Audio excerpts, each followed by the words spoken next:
구시리학이 164회입니다. 7월 27일 발표된 세법 개정안 중에서 가장 핫한 혼인증여재산 공제를 간단히 살펴보고 제가 생각하는 애매한 점을 짚어보려고 합니다. 언론에서 1억 5천까지 증여세 없다고 표현하는데 결과는 맞는 말이지만 법률적으로 접근해서 이해할 필요가 있습니다. 현행 자녀는 10년간 직계 존속으로부터 증여받은 사실이 없을 때 이번에 처음으로 5천만 원을 부모로부터 증여받으면 증여세가 없습니다. 개정안에 담긴 내용은 이에 추가하여 혼인신고일 기준 전후 2년, 총 4년 사이에 직계 존속으로부터 1억 원을 받으면 혼인증여재산 공제를 추가로 적용해주니 증여세가 없다는 말입니다. 강조하고 싶은 것은 일반 증여재산 공제 5천만 원을 적용하고 혼인증여재산 공제를 추가로 1억 원 더 적용받을 수 있다는 것으로서 공제의 종류가 다르니 1억 5천까지는 증여세 없다라고 표현하는 것을 구분해서 생각해보자는 취지인데요. 35에 결혼하게 된 갑. 사전증여 없는 상태에서 결혼 비용으로 쓰라고 부모님이 1억 5천만 원을 주게 되면 첫째, 5천만 원은 일반 증여재산 공제로, 둘째, 1억 원은 이번에 신설된 혼인증여재산 공제로 받아서 증여세 없는 1억 5천으로 결혼 준비를 할 수 있게 된 것입니다. 여기서 혼인증여재산 공제를 위해 준 1억 원은 수증자인 갑에게 그 용도를 제한하지 않습니다. 어디다 쓰든 상관없다는 말입니다. 여기서 저는 궁금증이 생겼습니다. 개정안에 따르면 혼인공제 적용 시기는 2024년 1월 1일 이후 증여받는 분부터 적용한다고 합니다.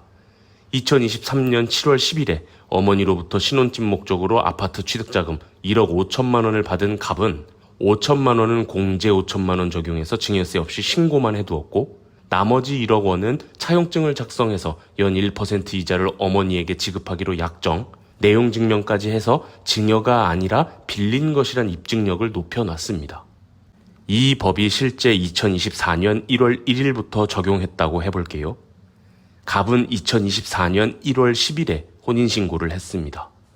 6개월 전인 2023년 7월 10일에 갑은 어머니로부터 5천만 원을 증여받았고 1억 원을 빌렸습니다.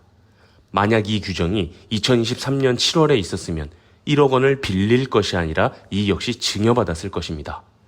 증여세는 증여받은 시점에 신고 의무가 발생하는 것인데 이 개정된 세법은 2024년 1월 1일부터 증여받는 분부터 적용하니까 갑은 2024년 1월 10일에 혼인했고 이 법 시행 6개월 전인 2023년에 이런 규정이 없었기 때문에 1억 원을 빌릴 수밖에 없었으므로 갑이 만약 2024년 초에 신혼집을 취득하려고 1억 5천을 받았다면 증여세가 없었을 것인 반면 불과 6개월 차이로 어쩔 수 없이 5천은 증여받고 1억 원은 빌리게 된 것입니다. 그럼 2023년 7월에 빌린 1억 원을 증여받은 것으로 보면 되지 않겠냐고 할 수 있는데 저의 의문이 이겁니다. 증여세가 증여받은 시점에 의무가 발생한다고 했죠. 저 사실 2023년 7월 10일 엄마한테 1억 증여받은 건데 증여세 안 내려고 빌린 것처럼 했어요. 근데 2024년에 이렇게 혼인공제 규정이 만들어졌으니 이 1억 원도 증여세 안 내도 되겠네요. 라고 이 법이 시행되자마자 주장해 볼 수 있겠죠. 그러나 2023년에는 혼인공제 규정이 없었던 시점이므로 혼인공제를 적용하지 못하고 증여세 1천만 원의 가산세를 내야 합니다. 개정안 상세본을 적용하고 해석해보면 제 생각은 일단 그렇거든요. 그렇다고 이미 아파트 취득자금에 들어간 1억 원을 갑이 현금으로 어딘가에서 마련하여 어머니에게 즉시 상환하고 2024년 되자마자 바로 어머니가 갑이 상환한 현금을 추가 증여하는 거래 흐름으로도 쉽지 않습니다. 퇴직금 정산까지 받아 취득한 아파트인데 현금 1억 원을 어디서 조달하겠어요? 여기서 제가 생각한 대안이 있는데 이게 먹힐지가 아주 궁금합니다. 결국 핵심은 이 규정의 적용 시점과 증여일 시점 사이의 문제입니다. 상증법 제36조 채무 면제 등에 따른 증여 규정은 채권자가 채무를 면제해주면 그 면제받은 날을 증여일로 하고 면제된 채무액을 증여재산가액으로 하도록 되어 있습니다. 사례로 와보면 갑은 어머니에게 2023년 7월 10일 1억 원을 빌려서 꼬박꼬박 연 1%에 상당하는 이자를 매월 지급하고 있습니다. 그리고 이 법 시행된 2024년 1월 10일 채권자인 어머니는 채무자인 아들에게 1억 원을 면제해 줍니다. 이렇게 되면 증여일은 2023년 7월이 아닌 채무를 면제해 준다는 의사가 있던 2024년 1월이 되므로 이 규정을 적용받을 수 있게 됩니다. 빌린 날은 증여일이 아니어서 2023년 7월 10일은 증여일이 될 수 없고 8월부터 12월까지 약정이자를 잘 지급하고 있었으므로 빌린 날부터 2023년 12월 31일까지는 이 1억 원의 성질이 실제 채무에 해당하고 2024년 1월 1일이 되어 혼인공제 규정이 시행되자마자 어머니가 아들에게 안 갚아도 된다는 의사를 표시함으로써 증여일을 2024년 1월로 하여 채무 면제이익 1억 원에 혼인공제 1억 원을 적용하여 증여세를 내지 않을 수 있다는 것입니다. 이렇게 해도 될지 의문이 든다는 이유는 개정안에 의하면 증여재산의 종류를 제한하고 있습니다. 증여 추정이나 의제 등에 해당하는 경우를 제외한다고 하는데 증여 추정이나 의제는 특수한 사례여서 혼인공제 취지에 맞지 않는 것은 분명합니다.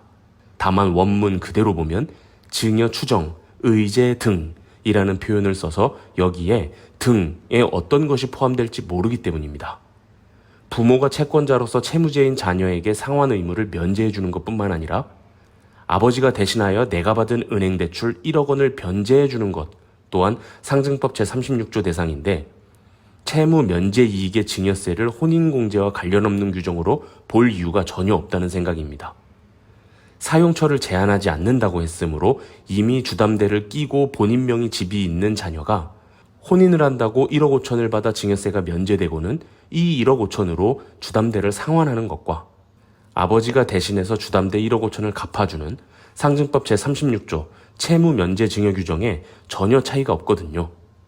그런데도 채무 면제 이익의 증여 규정으로는 혼인공제 적용 불가능하다고 하면 너무 부당한 차별이 아닐까 싶습니다. 따라서 혼인공제 규정 시행 전에 부모로부터 실제 빌린 것으로 인정되는 채무를 2024년 1월 1일 이후 면제해 주는 것 또한 혼인공제 1억 원을 받을 수 있어야 한다는 생각인데 이 부분을 앞으로 지켜봐야겠습니다. 이상으로 164회 구실 이야기를 마치겠습니다. 감사합니다.